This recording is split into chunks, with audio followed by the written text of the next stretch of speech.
Bonjour, bienvenue dans ce 58e opus Parlons peu, parlons bourse, la chronique des investisseurs avertis, très avertis.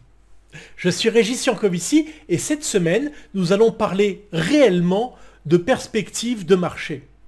Je dis réellement parce que lors de ma précédente chronique, il s'agissait de vous dire que ce que vous lisiez ou entendiez était plus souvent des analyses assez intéressantes la plupart du temps, mais rarement des perspectives, car il n'y a pas de projection, ou trop rarement, dans le futur.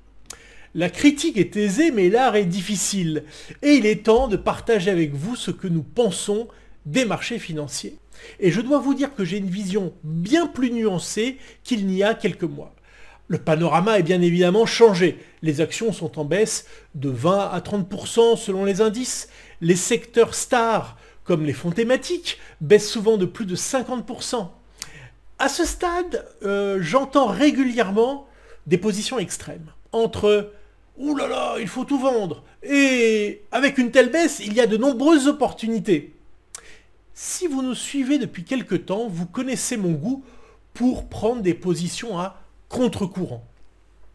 Il pourrait donc être tentant de vous suggérer d'acheter.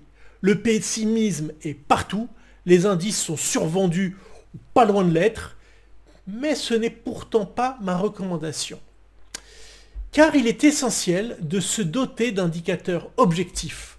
Sans eux, vous serez l'esclave de vos émotions.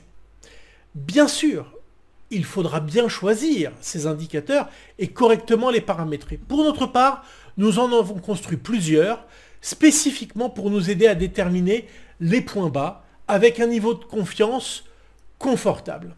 Ils ont déjà été fort utiles par le passé et encore en 2020 pour affirmer qu'il fallait acheter les actions dès le mois de mai 2020. Alors qu'à cette époque, vous vous en souvenez, la vague de Covid frappait de plein fouet les marchés boursiers.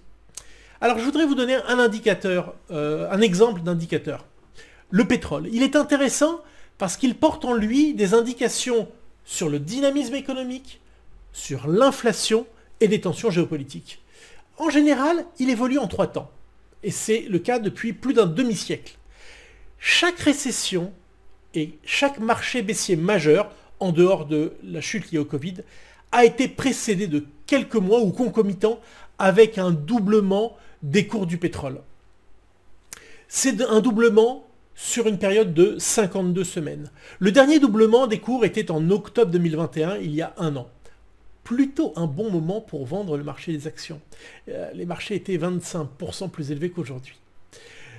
Le second temps est une chute des cours du pétrole sous l'effet de la contraction de l'économie. Ces baisses atteignent en général 40 à 50%.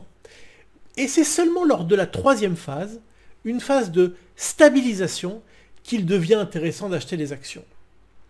Actuellement, nous sommes en plein milieu de la seconde phase et encore, la baisse est ralentie par les tensions géopolitiques.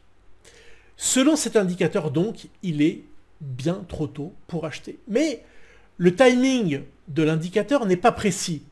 Par exemple, il est passé au vert en septembre 2009, soit 6 mois après les plus bas. Et en juin 2002, soit 2 mois avant les plus bas. Donc il serait totalement naïf de croire qu'un seul indicateur peut prévoir les marchés. Mais il serait encore plus ridicule de s'en priver. Alors, il y a un autre indicateur dont je voudrais vous parler, mais qui est vraiment moins quantitatif, mais peut-être qui a une finesse un peu plus précise. Eh bien, c'est en général, lorsque les mauvaises nouvelles ne font plus baisser les marchés, qu'il convient de se porter à l'achat. Vous savez, le moment où le consensus baissier est très marqué, mais où il ne comprend pas les raisons de la hausse.